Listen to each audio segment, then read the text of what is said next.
Hello, the world, and welcome. Welcome to my channel. I want to remind you, I'm Roxanne Phoenix. I'm filmmaker. I'm musician. I'm human rights lawyer and activist. And all this is united by my absolutely love to world schooling and different type of education. That's why actually I'm interviewing people of different backgrounds, but all of them, they are world schoolers. They are traveling with their kids and they're educating them alternatively, differently. And let me introduce you today. It is Rebecca Eichler. She is actually justice warrior. She is member of the board of the directors of Latin American Relief Fund. She is refugee advocate, and she is one of the stars in the upcoming documentary Las Apagadas about the crisis with the refugee on Mexican and US borders. And she is world schooling mom. Rebecca, welcome. Please. Thank you for having me, Roxanne. Please tell us about yourself. Actually, where are you from? Why did you decide to start your world schooling journey? How all this happened? Oh, okay. How many kids you have? I have two children. I have an 18-year-old daughter and a 16-year-old son. I was world schooled as a child. My parents are both immigrants. My dad was born in Germany and immigrated to the US as a child, and my mom immigrated from Hong Kong to the US when she was 20.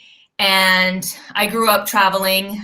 We would go visit Hong Kong, and then when I was 9, our family, my dad was in the US military and we were stationed in Germany. And so I spent 5 years, I grew up in Germany, going to a German school, and that was the best parenting decision I think my parents ever made.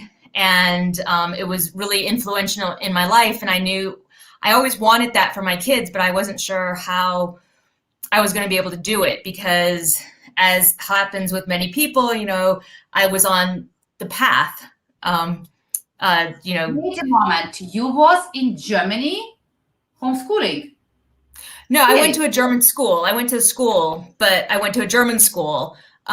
Most of the military, my dad was in the US Army, and we had the option of going to a military school on the Army base. And that's what most of the Americans do, is they send their kids to the American school, but I went to a German school for 5 years. Okay. Mm-hmm. And why did it decide to send you to the German school? For the experience. My dad is German. He wanted us to learn. He wanted my brother and me to learn the language, and I think back then, this was 1979. I don't think that was very common. There definitely wasn't the name world schooling, and people didn't do that type of thing. But it was my first experience realizing that it really doesn't matter what you learn as long as you learn. Because when I came back to the United States when I was 14 years old, I had learned completely different things than the kids in my class had learned. And it really didn't matter that I knew the capitals of the European countries and not the states in the United States. But I just, it's the process of learning. So having that in mind, I wanted that for my children, but I didn't know how we were going to make that happen because, we had a house, we had jobs, we had 2 kids, and they were in school and they liked their school. And, I don't know, it just seemed really, just impossible. How would we pick up and move? We don't have the type of careers that are very, they're not portable, or they are portable, but this just didn't really seem possible. So we did have the idea to travel for a year with our kids. I met a woman in Ecuador in 2008. We spent a summer in Ecuador.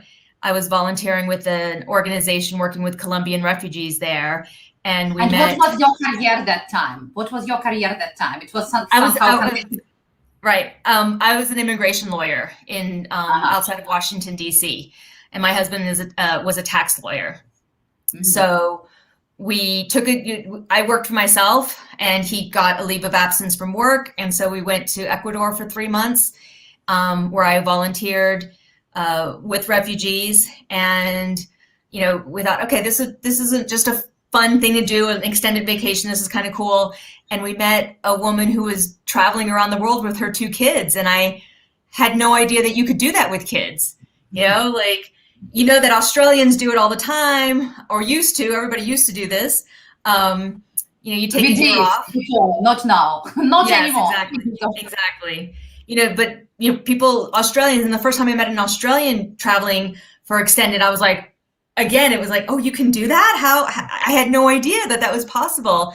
And then we found that you can do that with families. You can do that with kids, even though you're a family. You have permission. You don't need to ask permission. You can do that.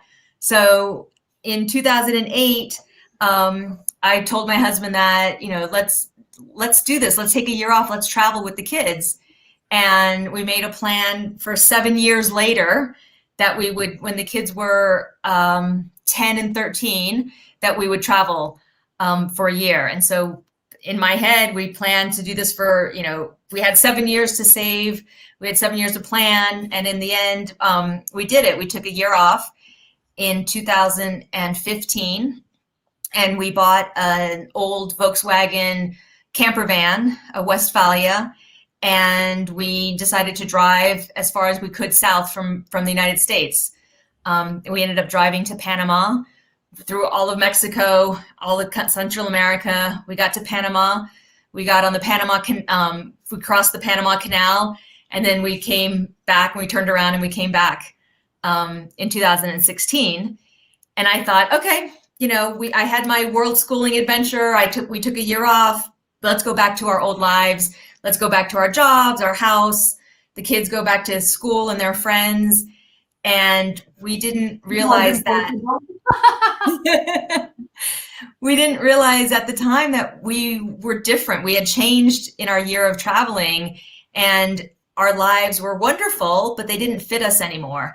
And we decided that we would move to Mexico at that time. So in January 2018, we quit our jobs. We sold a lot of our stuff. We rented out our house, and we moved to Mexico. So that's the long answer to your question. This is actually how it works, because when we returned to Australia with my son, I even tried to send him back to school. I tried for 3 months. In 3 months, I realized, no, it doesn't work, because someone who had been free, he is not going to be happy in the cage anymore, because he knows how is this to be free. Yeah, that's exactly how we felt. And I use that exact analogy. Like we lived in a gilded cage. We had great jobs. We had a great house. We had friends. We had a great life. And then we opened up that cage, and we saw the rest of the world, and we knew what it was to have complete freedom. And I didn't want that anymore. So. And this world appeared to be not really dangerous. This world appeared to be amazing. Yeah. Absolutely. Absolutely. And tell me, when you was traveling in this Volkswagen old van, yes? Yes. Did you sleep in van all the time? Because this is what I'm thinking to do now. And it's exactly the same in Central America. This is what we want to do. It was great. We probably slept in the van a little bit less than half of the time, or around half the time we slept in the van. The other half of the time we would get Airbnbs or stay in a hostel. And it was usually because it's really hot in that part of the world, and we didn't have an air conditioner. It's an old van. We didn't have any air conditioning at all, and sleeping in it was really hot. So, finding a hotel, finding someplace that had air conditioning was important to us. So, and I believe you was doing a lot of, not like doing, you was witnessing a lot of different projects on the way. Yeah, a lot of people doing some interesting things to protect themselves and the environment and etc. Yes, was it like absolutely. That?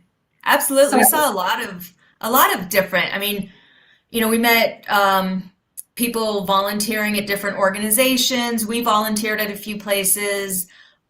We met people who, had picked up and moved and were running their own, hostels or, working on themselves. People who had had major health problems and decided that life in the United States, the way they were living it, was bad for their health. So, sold everything. And, this guy was living in a van in Mexico, doing yoga and eating organic fruit juices and, just getting healthy again. So yeah, there's a lot of different things, a lot of different projects. Do you have any one project in mind to name? I think a couple of the most amazing natural phenomenon that we experienced was in Mexico on the coast was mass turtle nesting.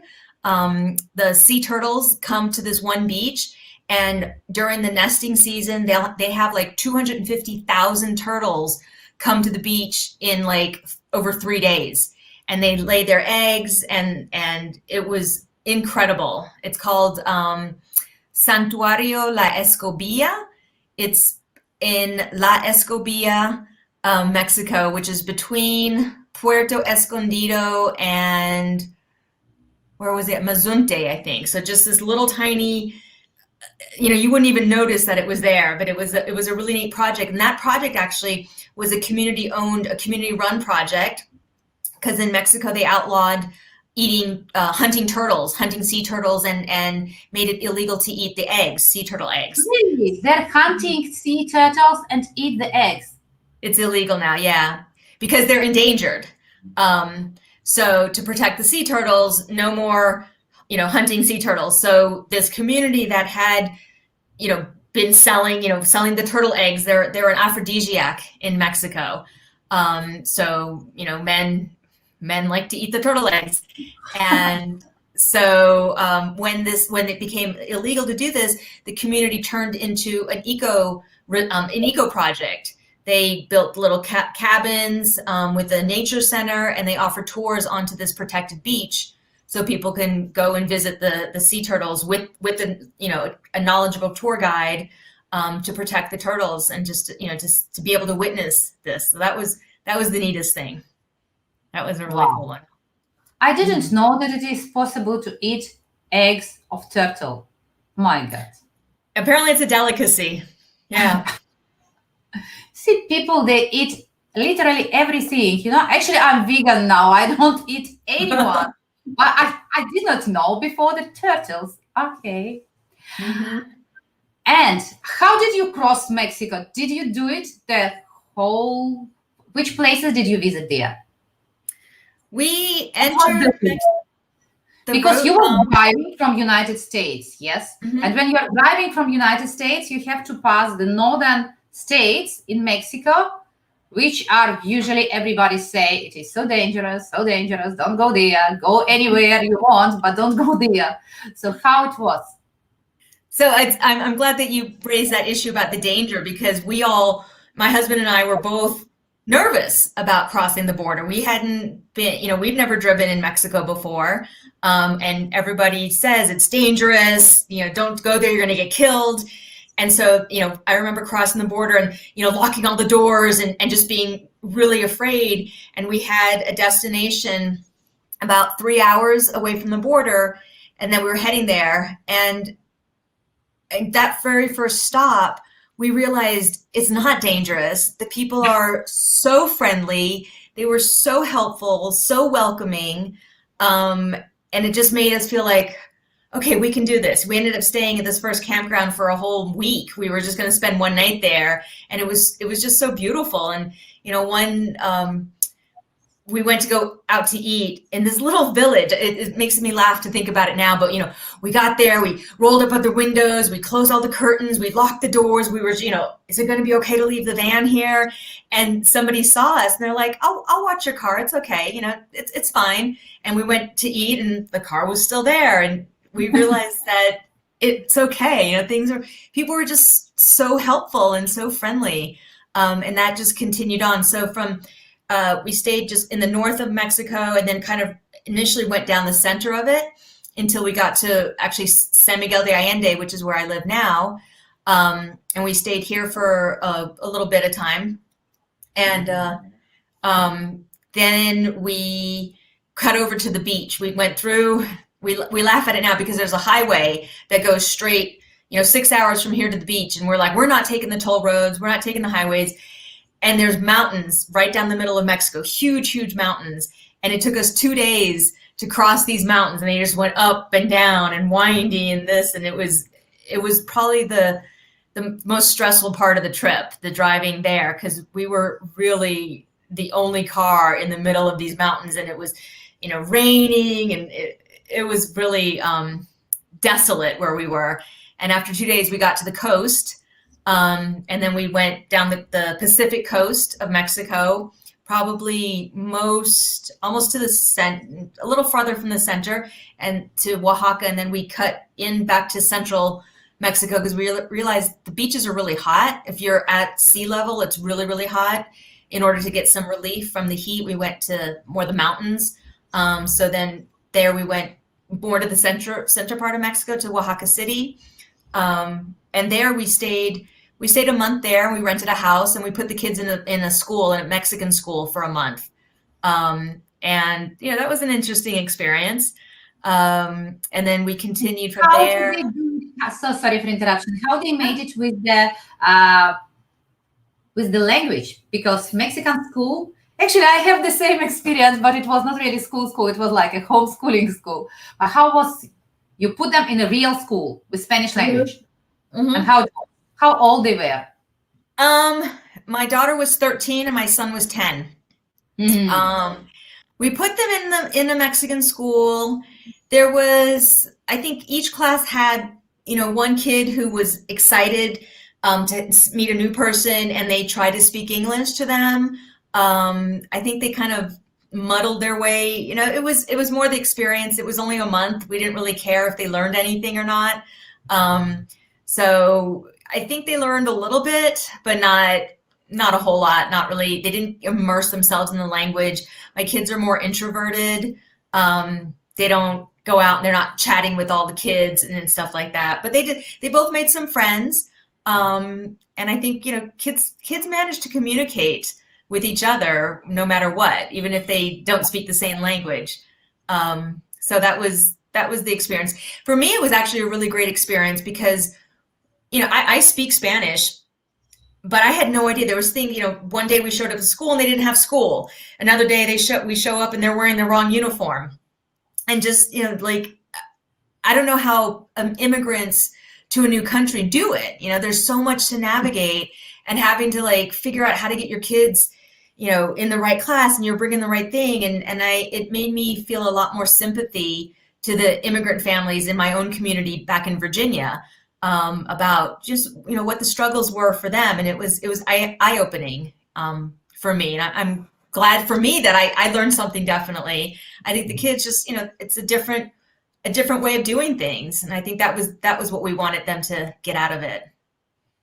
Yeah, actually, we are a family of immigrants also. I have roots in Ukraine, and I used to live in Russia after Ukraine, and then after we lived for 8 years in United Arab Emirates, then I lived 3 years in France, and now we are 12 years in Australia. And actually, I do know what you're talking about. Yes, these immigrants, yes, you have to navigate everything. And now we are planning to move in Mexico. That's why I'm asking so many questions about Mexico. I'm absolutely in love with the country. So am I. So yeah, that's why you live there. Did you reach the Yucatan, the Caribbean coast? We did not. We had plans to go to Belize. We were supposed to meet my parents in Belize after 2 months, maybe in October. And we were on the other side of the country. Do they live there? They live there? No, they were going to come visit. And we were on the other side of the country, and we're like, there's no way we're going to get all the way across in this amount of time. So we didn't. There's a lot, when you travel, you have to realize that you can't see everything. And so we just became comfortable with knowing that we were going to see what we're going to see, and we're not going to kill ourselves to see the things that, you're supposed to see. So I think the farthest, on the way down, we went to Chiapas state, where San Cristobal de las Casas. Yes. Yeah, so we went there, and then from there we went into Guatemala. We went down south. On the way back, we came up a little bit more, like around Veracruz, that area, but then we cut back into the center because the coasts, because we were heading to the U.S. again, and the Brownsville, that state, Tamaulipas state, is very dangerous for driving, and so we just didn't, we stuck to the center of, the roads that were reported to be more safe. Do you have any blog or any website or anything where we can follow your journey? Did you write anything when you was my husband's actually a really, really great writer, and he blogged while we were traveling, and his blog is at vanamos.net. That's VANAMOS.net. So, in Spanish, vámonos. So instead of vámonos, it's vanamos.net. And so he's got the blog. We have some information about our trip. But during the trip, he was a very prolific writer. There's a lot of information in there. And he's actually just finishing up a memoir of the trip. We have, I can't show you an image, but we have a really amazing cover for the book, and we're hoping to get the book published, or we're hoping to publish it before the end of the year. And it's called The Year We Ruined Our Lives. Because, people ask, like, what do you mean? How did you ruin your life? But it was, it was the life that we were talking about in the States that was perfectly fine. And then when we traveled, we're like, oh, we don't want that life. So it ruined the old life, but it opened us up to our new lives. So yeah. Rebecca, I will put all these links with everything in the description of everything. Yeah. And actually, we filmed in Mexico. We filmed documentary there, and I saw a little bit of that. And Go Travel. This is the name. And our first documentary about doctor who is helping people in San Cristobal de las Casas, and we participated already in 35 festivals because I submitted to different festivals, and because we can't travel now, I just open my profile and I see this one selected, this one's a tick. That's fantastic. Yeah, and we got 5 awards, and it is so motivating now for me to finish the main film, drop the school and go travel. So I believe I will do it this year, and then we will leave Australia. Yeah, this is our journey, and Mexico, and then you made Guatemala. Yes, Guatemala. Usually they say we had been in Guatemala, but from the other side in Tikal. And when you enter in Guatemala from the different side.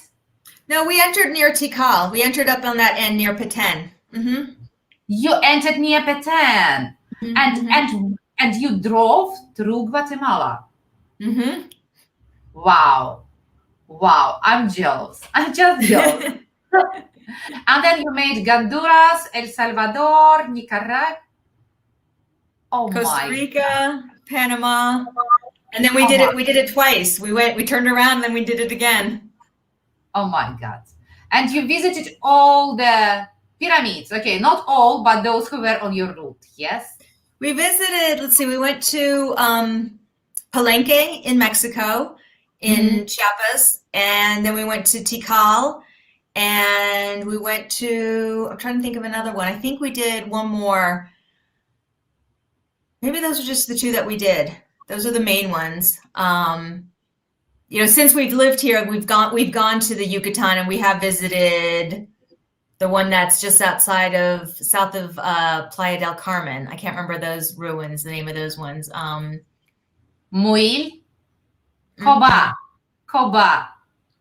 No, it'll come to me. They're spectacular. It's right on the water, and you see the ocean right next to it. Tulum. Yeah. Tulum. Yeah. Yeah, we visited Tulum, but not on our trip. I think we only went to Tikal and Palenque on our road trip. Okay, and then you returned home. You decided to move to Mexico. Did you choose the San Miguel Allende from the beginning? Why San Miguel Allende? Actually, San Miguel was never. Actually, you are participating in this film, where the event is going on the border. Right. So, okay, so we chose San Miguel. Actually, I had a friend who lived here, somebody that I worked with 20, almost 30 years ago in Guatemala. When I was in law school and he was in undergrad, and we volunteered together in Guatemala. You And volunteered together in Guatemala. What you did there at that time? at that time, I was working with an organization called the Highland Support Project, and they were helping Indigenous women, like business, helping them with different things. I remember we did a fundraiser for a reforestation project, and we were trying to help like coffee growers get their coffee to market. It wasn't very long. I was there for like 6 weeks, I think. It was just during the summer. So my friend lived in San Miguel, and he said, come visit us in San Miguel. And we ended up staying here because when we were traveling, on our way back home, because we did some work on the van. We had the van painted, and we just did some other things. And so we ended up staying here for almost a month. We think we lived with him for 3 weeks. And even then we were like, no, we're not moving to San Miguel. It's too touristy. There's too many foreigners. It's beautiful here. It's spectacular. It's, again, Travel and Leisure magazine just named it the #1 city in the world. It's really gorgeous, but it kind of feels like Disneyland, and it doesn't feel very Mexican in whatever that means. And so we did not want to move here. But in the end, when we decided to move to Mexico, we chose San Miguel because it had the most schools, international schools for our kids. The other places, Oaxaca City is actually our favorite place. But there wasn't a really good international school for high school. And my kids were going into high school when we decided to move, so that wasn't an option. We didn't want to go to Mexico City because we just really weren't interested in living in a big city. And, again, my friend was like, well, San Miguel, there's a lot of schools here. And it's true. There's several international schools, several bilingual schools, very good private schools here. And I joke because San Miguel was the only town that we visited that I found good bread and good cheese in the same town. Like in San Cristobal, there was a really wonderful cheese place. In Oaxaca, I found a really good bakery, but I never found places that had good bread and good cheese. And San Miguel is really, it's pretty international here. So things like that are easy to find. And that was important to me. So, not the most authentic. Just 3 days in San Miguel. It is so beautiful, so beautiful. So, but in 3 days, of course, we could not see much. But we saw that it is wow. It is fantastic. Yeah, it really is. Okay, and tell me please now about your participation in the refugee crisis. How you appeared there? So that happened. You moved in San Miguel. San Miguel is not on the border. No. How you appeared in all that? So when I, in the US, I was practicing immigration law. I had my own practice, and I worked a lot with asylum seekers. I worked with domestic violence victims. So I have experience working with vulnerable populations. I also have experience working in sort of like legal trauma areas. I worked in Cambodia. I worked with the refugees in Colombia, and I end up in Mexico, in central Mexico, and I was like, I don't want to do this anymore. I want to take a break. And in 2000, you had been working in the same Cambodia. No, that was just another a project that I worked on in Cambodia for the International Human Rights Law Group. So you worked in Cambodia. You had been there in the country. Mm-hmm, mm-hmm. That was in 2000. No, that was in 1997 that I was there. And a violent military coup broke out. I had to be evacuated. So I've had experience in tough locations, doing tough things. And then in 2018, in November of 2018, Caravans of Refugees were coming through, making their way from Central America, to the border they wanted to go to the US. And the president at the time, Donald Trump, was like, nope, we're not going to have them. He made a big deal out of it. He sent soldiers to the border, and the caravan was passing right through central Mexico. Where I live in San Miguel, we're very close to the crossroads of the train, and many migrants ride on the trains, on top of the cargo trains, to get to the border. And where we are is right in the middle of the country, and all the trains come through here. And then people have to decide whether they're going to go, towards California or whether they're going to go towards Texas. And so they were walking right here. And I was involved. I'd started to work with the migrant shelter here because they're located right next to the train tracks, and they serve refugees. They serve migrants who are passing through. Many of them fall off the trains. They get pushed off the trains. They suffer death and amputations and very serious injuries. And so this migrant shelter is there to help them. And I had been volunteering with that migrant shelter. So when the caravans came through, I was the only immigration lawyer, U.S. immigration lawyer in this area. And, there was 5,000 people coming through. And I was like, they're heading to the U.S. border, and the Trump administration is closing the border. They're changing all the rules. Somebody needs to tell them what to expect. Somebody needs to tell them what's happening.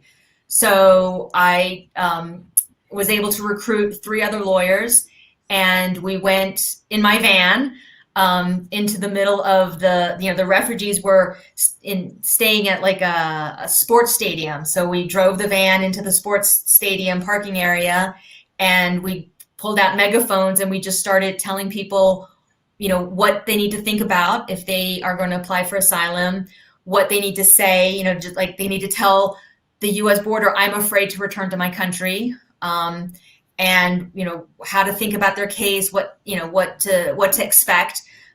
We had to tell them that when they arrived at the border, they would be probably treated like a criminal, and they would be put in jail. And if they had children, their children might be separated from them.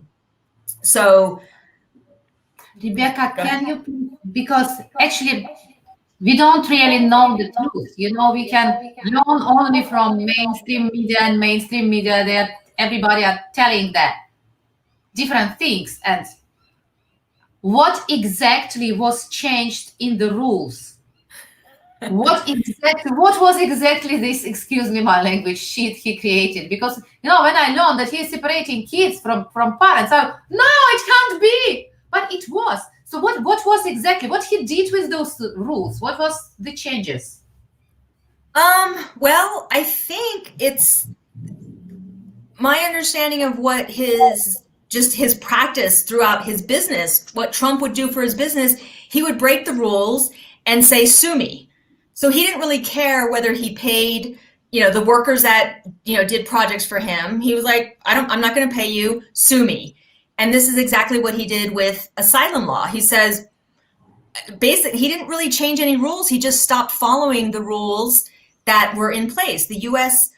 is a signatory to the Convention on the Rights of the Refugees, the Asylum Convention. The U.S. has signed that, so that means that we have to follow the rules that say anybody who shows up at our border can seek protection, and we have to, not provide protection, but the U.S. will evaluate whether this person meets the guidelines, and then we let them in.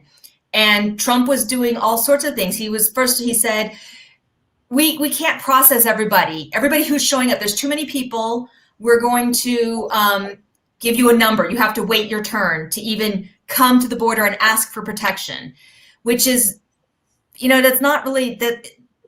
Nobody's ever done that, because when somebody is fleeing for their life, they come, and the law says you follow the rules, you evaluate them for their eligibility. And he was like, nope, we're just not even going to take them. And then he made another rule saying anybody coming from the southern border has to stay in Mexico while the case takes place in the United States. So people have to wait in Mexico, and that, he didn't change. He instituted, it's called the Migrant Protection Protocols. And they were policies. He didn't change any laws. He just made his own policy. And all of these things that he did are in violation of international law and U.S. domestic asylum law that says you do not return people to a place where they're going to be in more danger. The whole concept of non-refoulement that says you don't send somebody back to danger. And he just did it.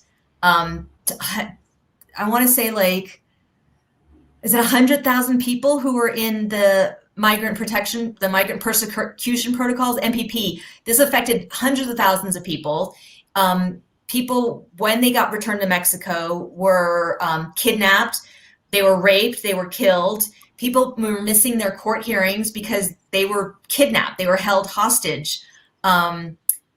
Just in very dangerous, we talked about the dangers of the border states in Mexico. And this is where people are living in tents if they're lucky, but they're sleeping on the street with children, with families. So those are the type of things that Trump was doing. And just turning it upside down. He was doing the same thing with asylum law as what he did with the contractors that he never paid before he became president. When he was running his golf courses, he doesn't, I read an article that, somebody delivered 20 pianos to one of his properties and he was like, nope, I'm not going to pay you. And that's very common. He just routinely didn't pay people. He routinely broke all sorts of laws and just said, well, then sue me. And that's what he did with immigration and asylum law. He just broke the rules and he's like, this will go to court. Just 2 weeks ago, I think it was a week ago or last week, or 2 weeks ago, there was an organization called Al Otro Lado in Tijuana who sued the Trump administration 4 years ago for this MPP program, for saying that this is illegal, and they won. So yay! But in the meantime, 4 years have passed. 4 years of people not being able to seek asylum. 4 years, hundreds of thousands of people who came to the border and were, held hostage or kidnapped for ransom, were beaten by military, by immigration officials, by gang members. All this stuff happened in 4 years. He got what he wanted, and now he's gone. And the courts have said that you're right, that is illegal. But it doesn't matter for the people who were affected, for the thousands of people, for the children who were separated. Parents have been making really, really hard decisions to, an unaccompanied child, a single child who goes to the border, they were letting them in. So there's parents who were deciding, well, I'm in this MPP program. I have to wait in Mexico in order for my case to go through the system. But my child, they can't live in this horrible refugee camp on the border, sleeping in a tent. And, children were getting kidnapped out of tents. I've talked to several parents who's, would wake up to the zipper being unzipped in their tent because they wanted to kidnap the children. So parents have been faced with the decision to send the child across the border by themselves. And I've spoken to multiple parents who have thought about that decision or have made that decision. So those are the unaccompanied children, and then they are treated a little bit differently, but they initially get put into the ICE box, the detention center that's run by the Immigration and Customs Enforcement, and they keep it at 60 degrees. What would that be in Celsius? I'm not quite sure, but very cold. And they just keep it air conditioned in there to make it very uncomfortable. Why they did it? Because it's cruel. Because they can. But it is a torture. It is clearly torture. Yeah. And this is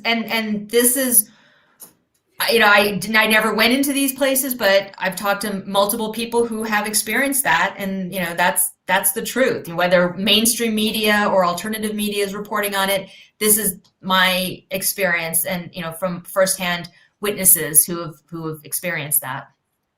So I remember how Trump was speaking with our prime minister. Do you know actually the situation with refugee in Australia? It is horrible. It is what they are doing. When I discovered this, my first intention was just to pack bags and to leave this country forever, because I could not believe that country who is signatory to the convention Australia just put refugees straight to the jail.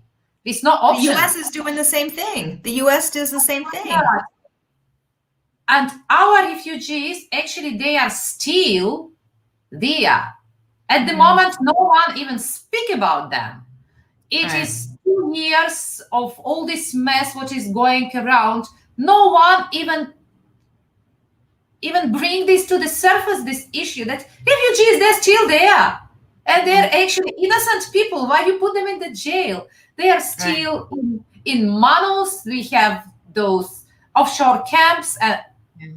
It is horrible. And how is the situation now after on the border? After Trump? After Trump, yes. We all thought that it was going to get better under Biden, but COVID has made it worse. Under Trump was so focused on closing the borders to the wrong type of immigrants, to refugees. He didn't want anybody to come in. And when the pandemic started, he invoked a very unknown, a very little known, obscure law, public health law that, and he crafted it so narrowly, basically saying the border, the U.S. southern border with Mexico is completely closed to anybody coming to seek asylum. So he started that, under Trump, it's called Title 42. And so anybody who came and is like, I'm afraid, I'm running away from my country because I'm afraid for my life. And the US government says, sorry, you can't come in, COVID. So they really shut the borders for that. And we were hopeful that Biden would end that, and he still has not. So it's been 8 months, and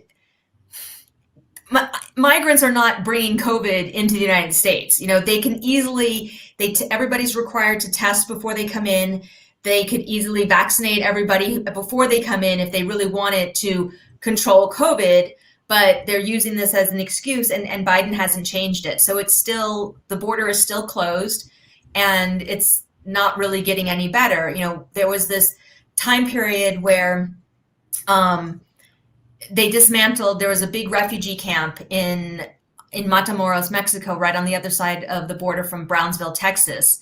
And there was like 5,000 refugees living in this camp that started off with just tents, but then they eventually, added porta potties, they added hot water and some electricity.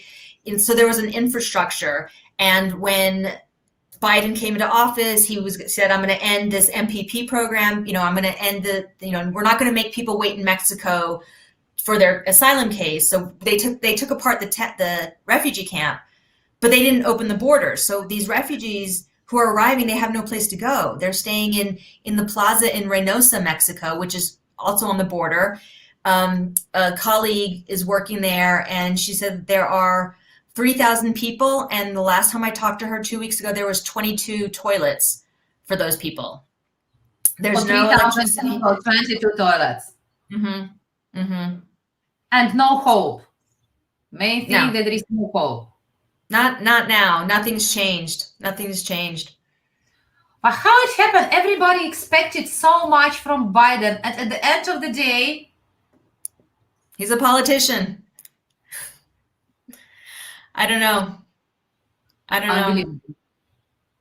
Unbelievable. And what it is going with those kids? You remember there were children which were separated with parents, and then they could not find those parents, and they could not identify who is child, and what it is going there with this?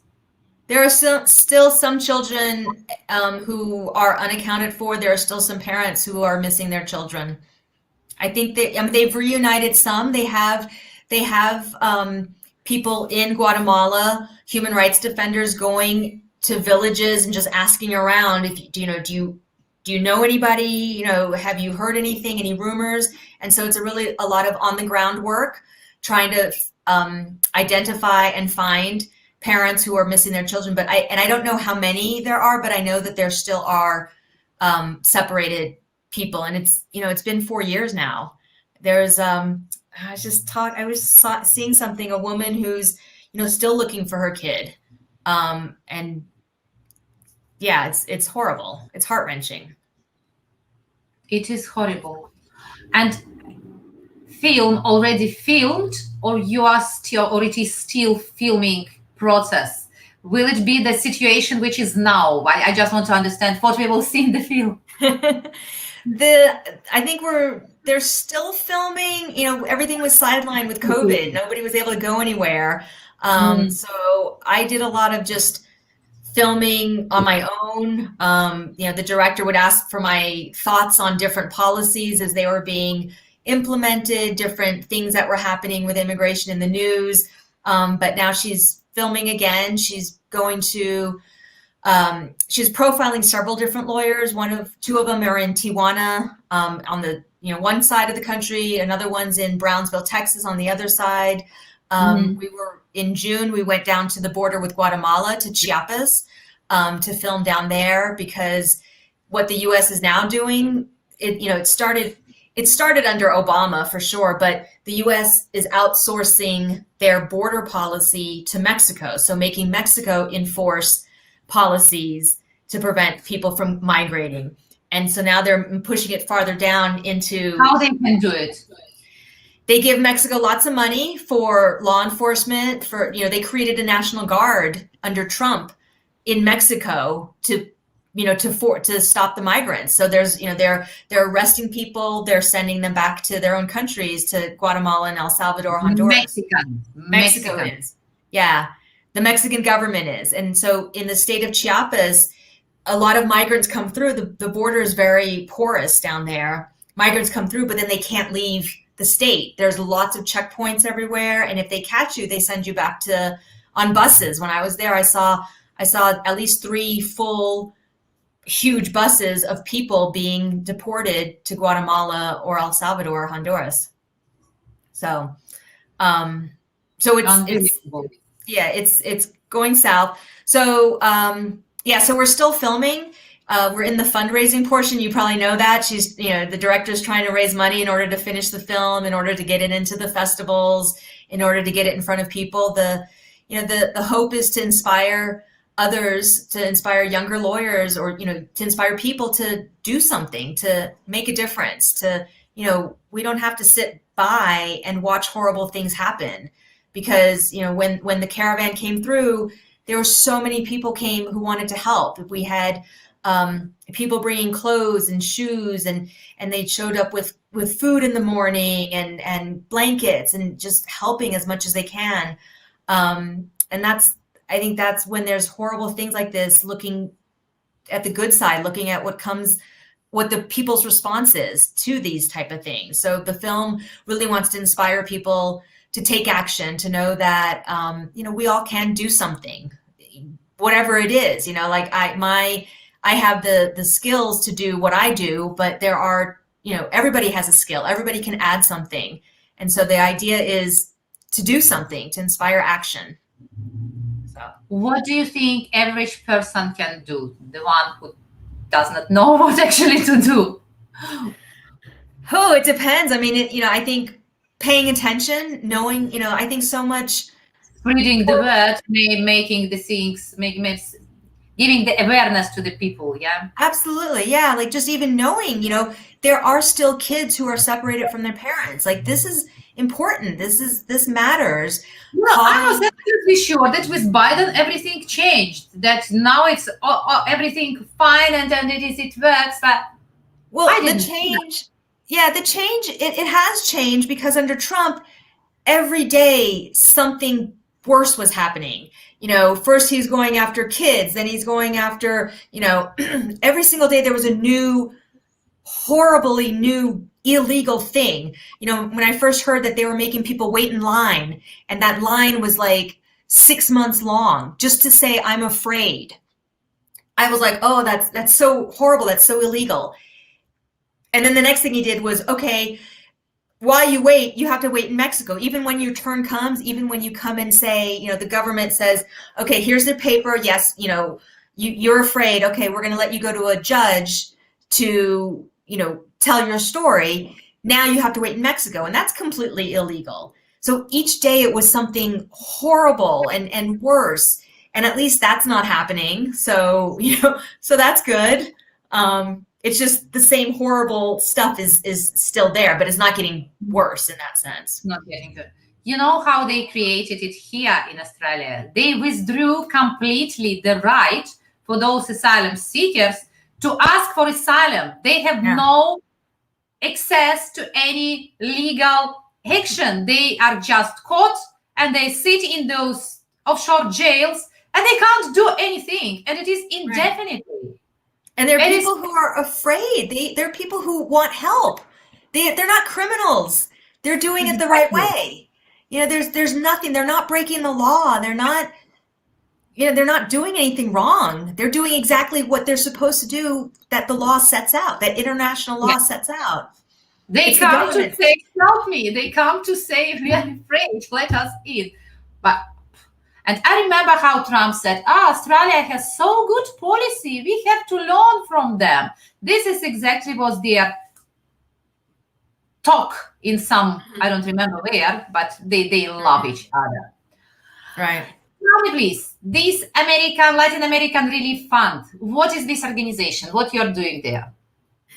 Latin American Relief Fund is an organization that raises money to support the migrant shelter here in central Mexico that I work with.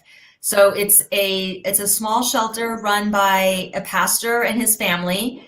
They started it in 2015, and they've served, I think in the time that they've been open, have served 30,000 migrants, passing through, migrants in transit on their way to the north, to the US, or on their way back to their home countries. And the Latin American Relief Fund supports them. We would pay the rent for the shelter, and this year, we're losing track of time.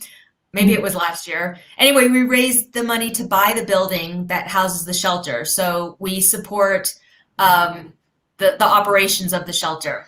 So it is shelter for the new migrants who came to live in Mexico, who are transiting or mostly transiting. The people who are going on the remember I said about the train tracks, they are right next to the train tracks. So people who are riding the tracks, riding the trains on their way to the United States, it's a safe place for them to rest. They can stay there overnight. They can get a hot shower. They can get a hot meal. They can get medical care, legal advice, mental health care. Sometimes if they have them, they get a new pair of shoes. They might get a backpack. So those people can on their way.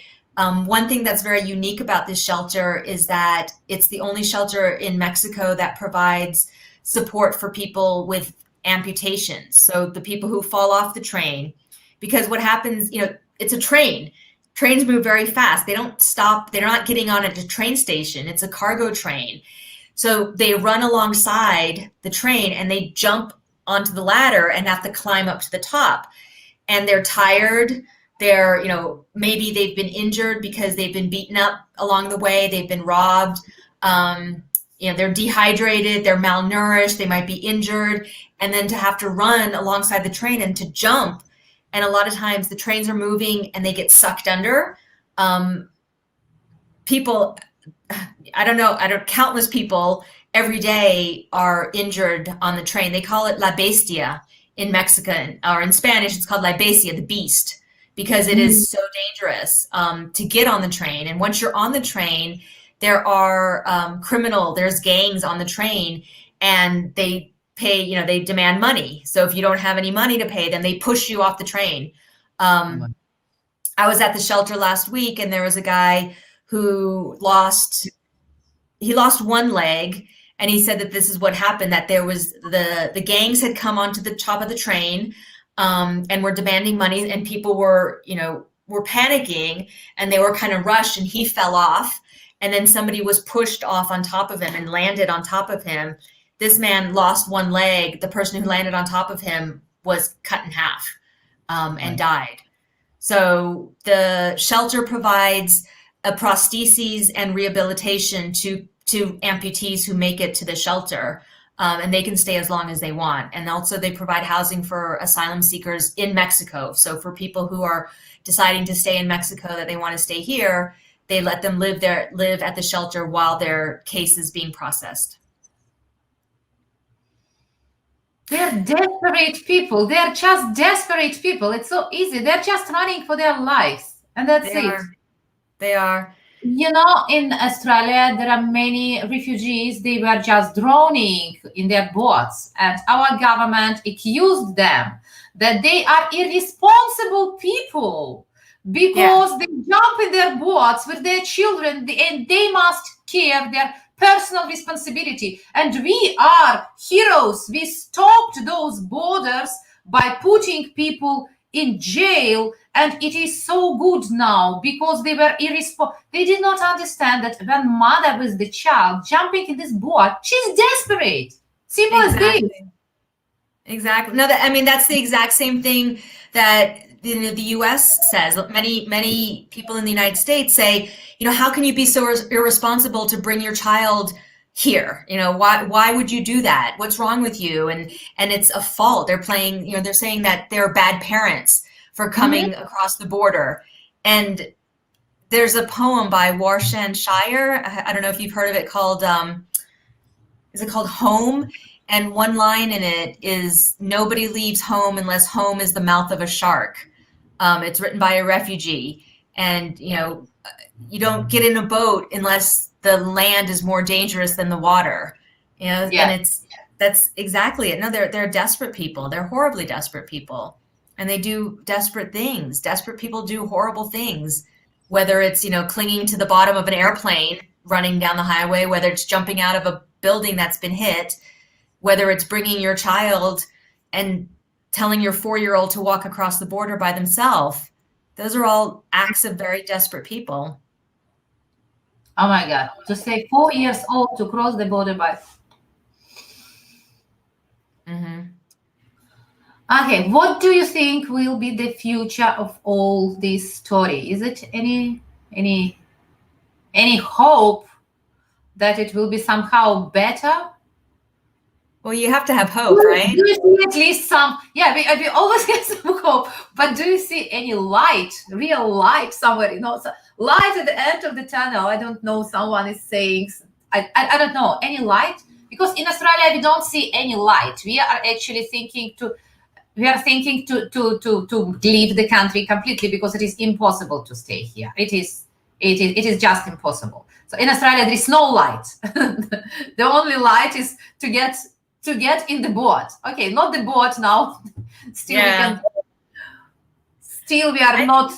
We don't need to jump the boat or the train. We are still can do it in more civilized way. But anyway, we are leaving our home because we are desperate. It is impossible to stay here. Do you see any light at the end of the tunnel for the refugees on your side? That's a hard question. I have to believe it's going to get better. It's been really, really hard the last 4 years to do this because it's just gotten worse and worse. So,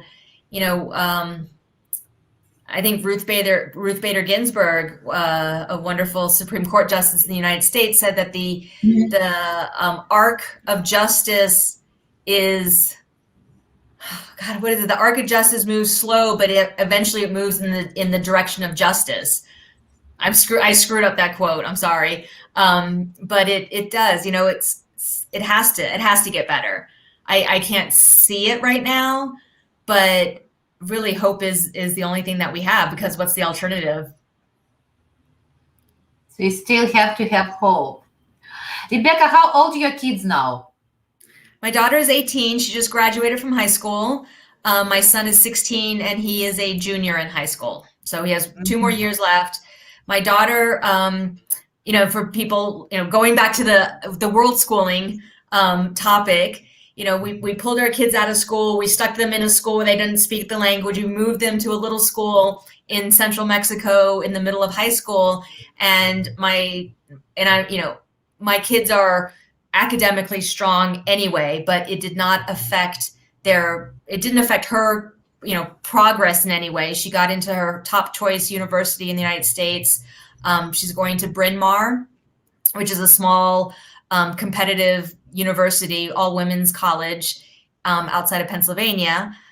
She's decided to take a gap year. So she's doing something. We're not quite sure what she's doing. So, I think for parents, for families who are considering whether to travel, I say do it. You can. It's okay. There's no rules really. You make your own rules. So definitely, go ahead and try traveling. And as long as your kids are continuing to learn, that's the important part, that they're going to progress. It doesn't matter what they learn as long as they learn. And, I feel like she's a great example of the possibilities. I think it made her a more attractive applicant when she was applying to colleges and universities. Like, it's more interesting. She lived in a van for a year. She graduated from a high school in Mexico. That makes her a more interesting person. And those are the type of students I think that universities want. So if families are worried about whether their kid will get into college, their kid will get into college. If it's not going to, world schooling, pulling your kid out of school, we called it road schooling, that it's just as good. It's what you make it, and it's totally a possibility. So yeah, my daughter is 18 and is trying to figure out what she's going to do for her year, but it's almost impossible. You can't make plans anymore, right? With COVID, because things are closing, things are changing. She can't do a lot of the things that she wanted to do. So, are you going to stay in Mexico, or you have planned to return home? We own a house in Virginia. But I don't ever want to live there. I don't want to go back to the States ever. I love Mexico. Moving here gave us a much higher quality of life. Just everything. And I understand that our circumstances are unique because, we own a house in Virginia, we rent that out, and that allows us to live here in Mexico. It pays for our rent here. It pays for our kids' school tuition here, and we can live on that money. But we have a cleaner. I have a house 3 times bigger than my house in Virginia was. I can go out with friends.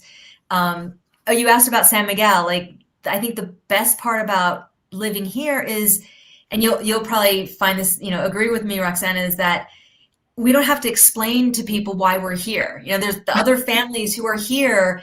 They get it. They know why we're here. You don't have to say, you don't have to answer the question like, oh, Mexico's so dangerous. Why are you living here? And what about your kids' school? And what about your jobs? And we've all made that decision to be here. So I think it's a really great environment to be in, surrounded by people who understand kind of the crazy part of a parent who will pull their kid out of school and, move to another country. So yeah, I don't want to move back to the States ever. There's nothing there for me. And kids, and your daughter, she's going back. She's going to university in the US. Yeah. Mm-hmm. And the gap year, she can travel now. Yeah. She's staying with my parents right now. They're in Florida. She has plans to go visit a friend in New York, and she's not quite sure what she wants to do after that. So, we came up with a huge list, and because we met people all over the world, there really are options all over the world for her if she wanted to, but it's hard. I also don't really want her to be so far away if something happens. One option is my uncle in China, or my uncle has a business partner in China who said, she can come, she can study Chinese, she can live with him. And I'm like, but what if something happens, she's so far away, and it's different with COVID now.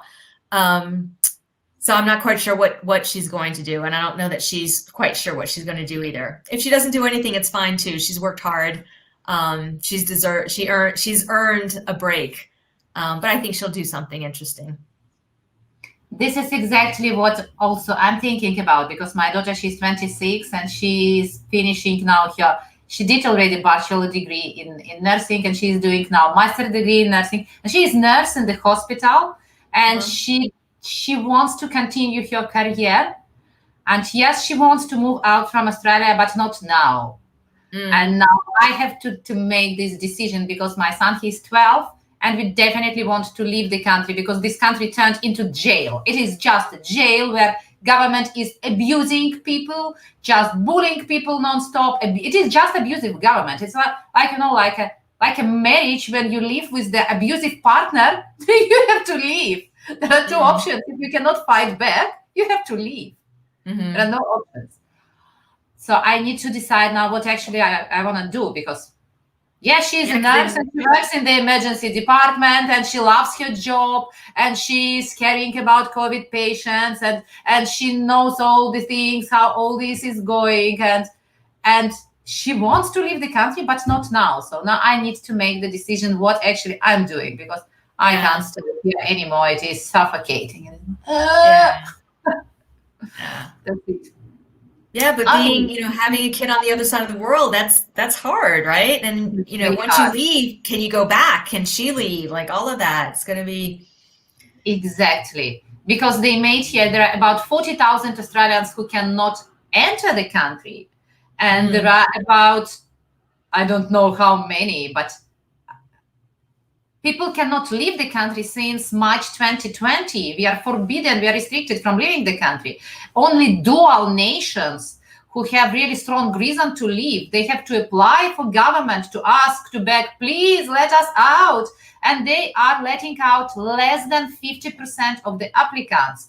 And there are so many broken families and broken relations. And it is just a catastrophe here. It is suffocating jail. And now they put us in the strict lockdown. And those strict lockdown, it is from June. And we don't see actually the end of this. And the funniest thing about that Sydney is divided in two areas now.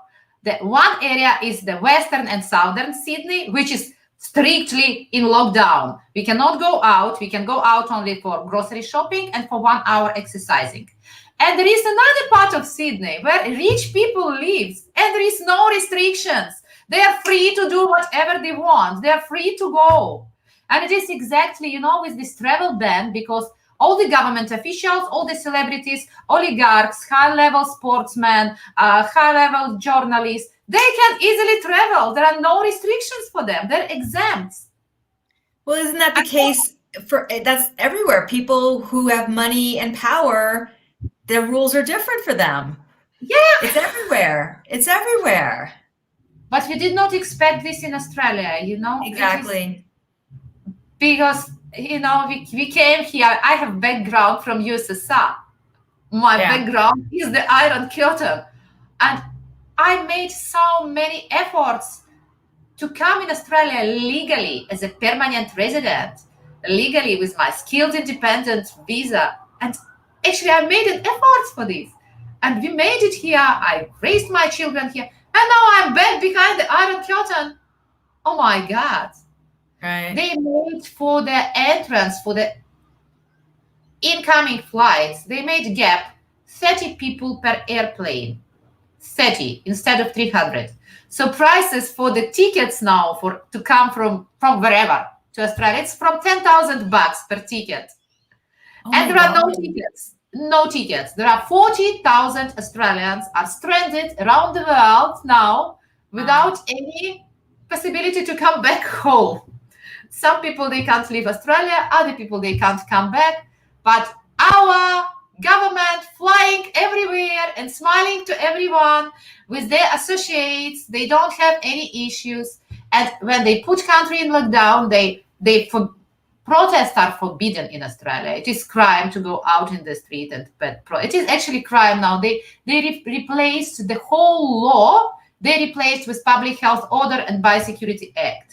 With those two laws now, they can criminalize anything. So they're just arresting people in the street without any warrant. They don't need warrant for arrest anymore. They're arresting because someone with no mask. So someone with no mask, he will be just put on the floor and handcuffed and arrested. And this is the crime. He has to go in front of the court because he had no mask.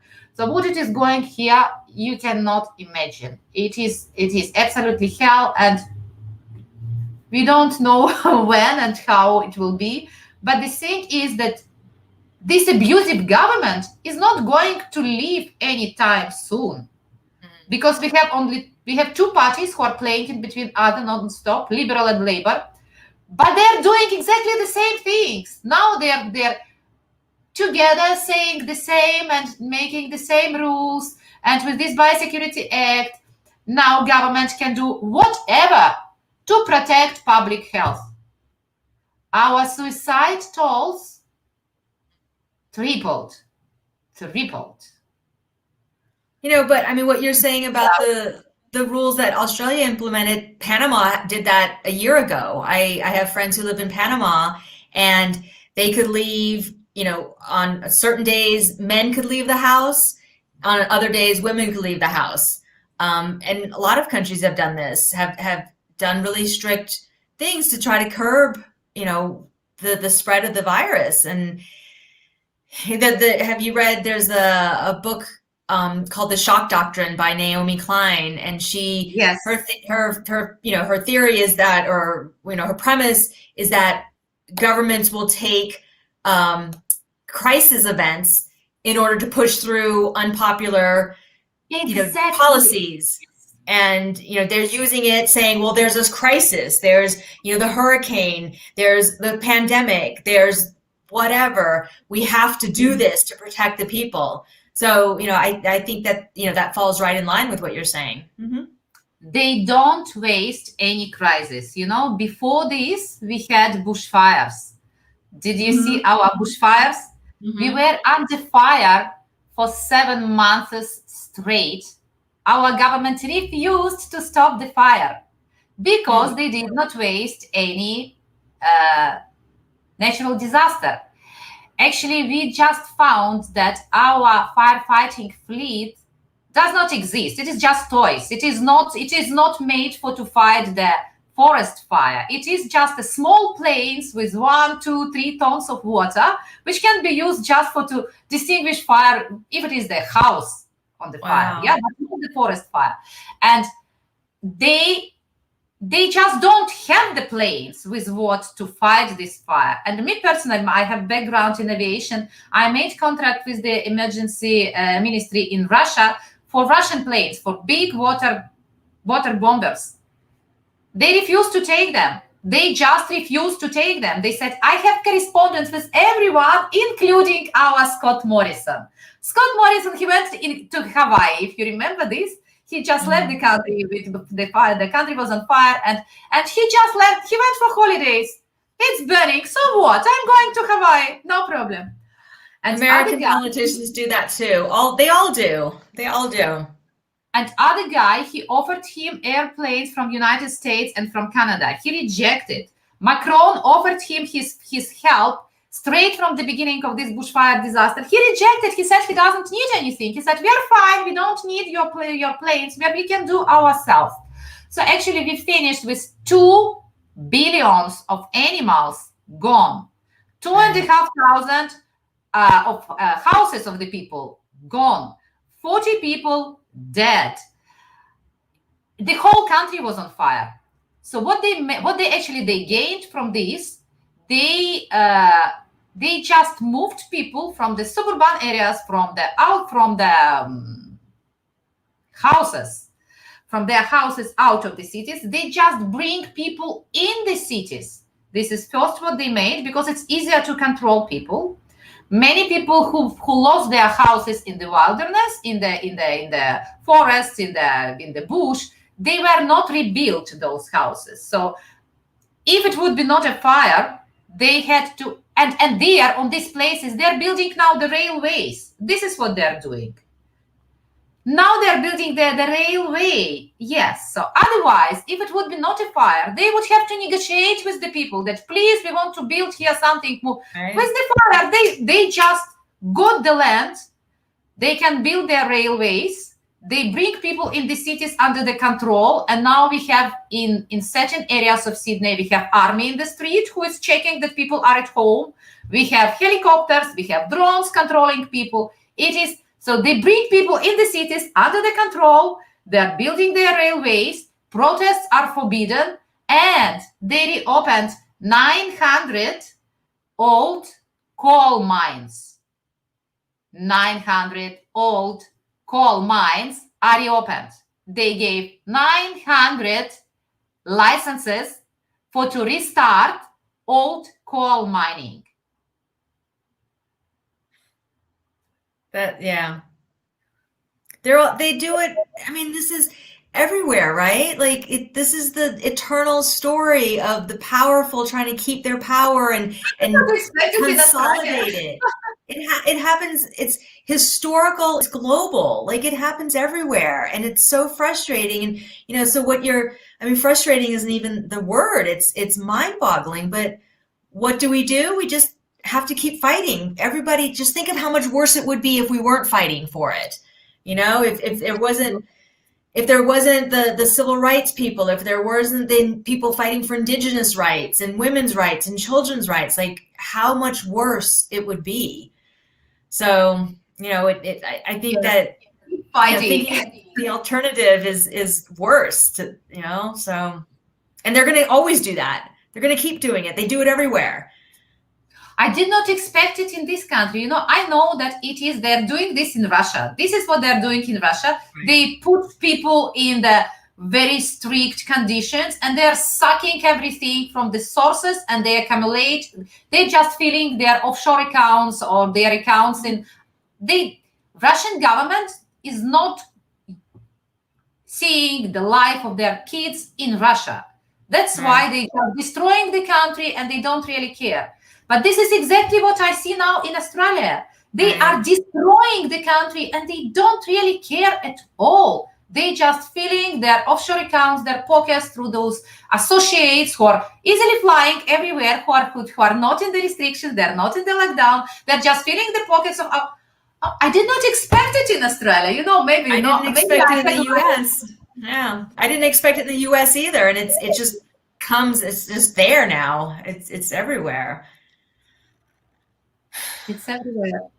It's everywhere. So what we are doing? Keep calm.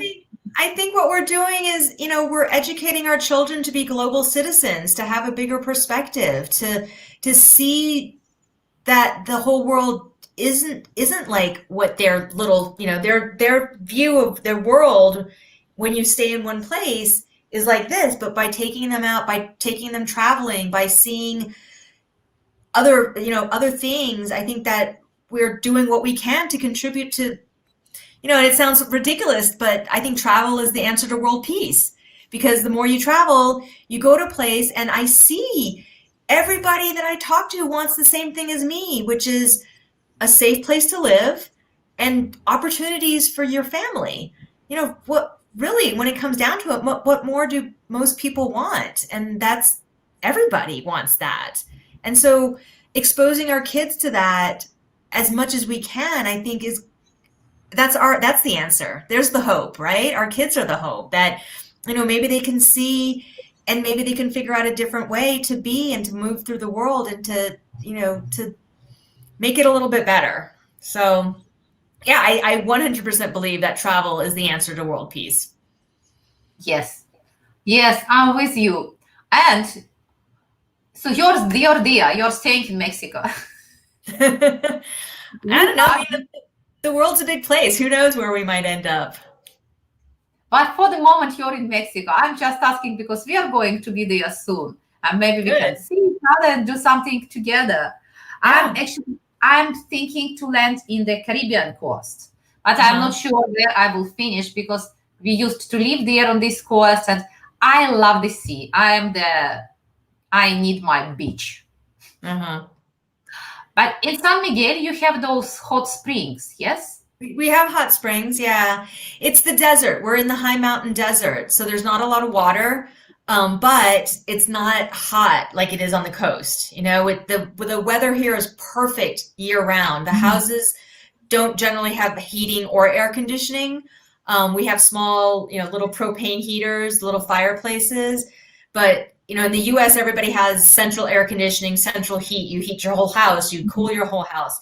We don't have any of that here. There's, everything is outside living. We have courtyards in the houses and we have rooftop terraces. And so the climate is wonderful. That's what I like the best. It's like springtime year round. It's really pleasant.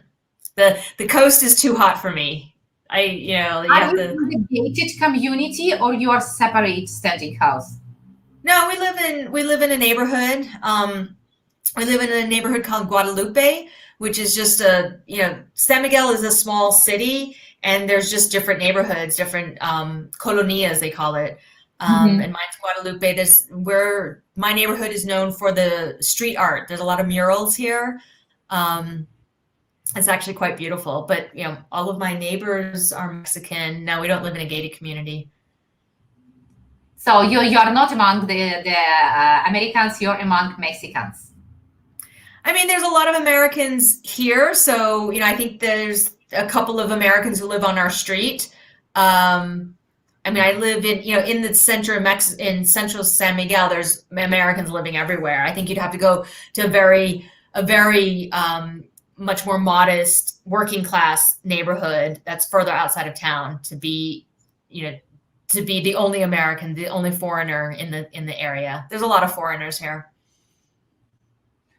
I'm jealous. I'm jealous. I want to be the not. Can I just jump through the screen? Okay, Rebecca, it was so interesting interview, actually. Thank you. I would like to put all the links to all the projects which you want to promote. Sure. Just write it to me and I will post it everywhere beautifully. Okay. Yeah, thank you. Thank you so much. And it is nighttime already at your side. Yes, I can say now good night. It is. And good morning. What time are you? 12:20. Okay. I think it's like 8 o'clock then, 8:20 now? No, we started talking at 8, so it's 9:20 here. At 9:20. What are you gonna do? Are you going to eat, to for a walk, to sleep? What do you do now? It's dark. I was at a friend's house all day, at a party, and I got to make sure my son goes to bed. He has school in the morning. Tomorrow starts a school day, so I think I have a little bit of work. We've been in Mexico. The federal government controls the vaccines. The vaccines are not readily available, so they come to town. They're like, we're coming on Friday. We found out that they were coming back tomorrow. So I've been organizing transportation for people who live in the rural communities to come to town for their vaccine. And so far we've gotten about 400 people, almost 400 people vaccinated through providing transportation for people. So tomorrow starts the first day of that. So I have to do a little bit of work on that, on organizing the transportation for the vaccines. We call it vaccine taxi. I love how Mexican government is dealing with the vaccines. Vaccines are actually available and they are not compulsory. In our side of the world, vaccines were not available for the whole long time, and now they made it compulsory because they want. Oh my God, it is horrible. Okay, and it's good you had been visiting your friends. We are not allowed to visit friends. We are not allowed to see our children, our relatives, our friends. We are just in strict lockdown. Just we must stay at home, no visitors. That's it. But it's not been like that it hasn't been like that for the last 18 months, is it? Did you go on lockdown in March? It is since June. June of this year. June this year, yeah. So you've been doing it for 2 months. We've been doing it for 18 months. It's been the rest of the world. You're just catching up to the rest of the world in the pandemic. It's been strict in a lot of places for a very long time. So, but you have open borders. You can leave this thing. We have closed borders. We have nowhere to run. This is the issue. The thing is that all the rest of the world, if you don't like whatever, you go. In our case, we are on island, and that's it. Yeah. And that this is it. Okay. Thank you so much, Rebecca. Thank you for having me. It was a very nice interview. And I hope we see each other in when you come to Mexico. Yes, when we come to Mexico. Yes. Okay. Thank you. Thank you. Bye. Good night. Bye-bye. Bye-bye.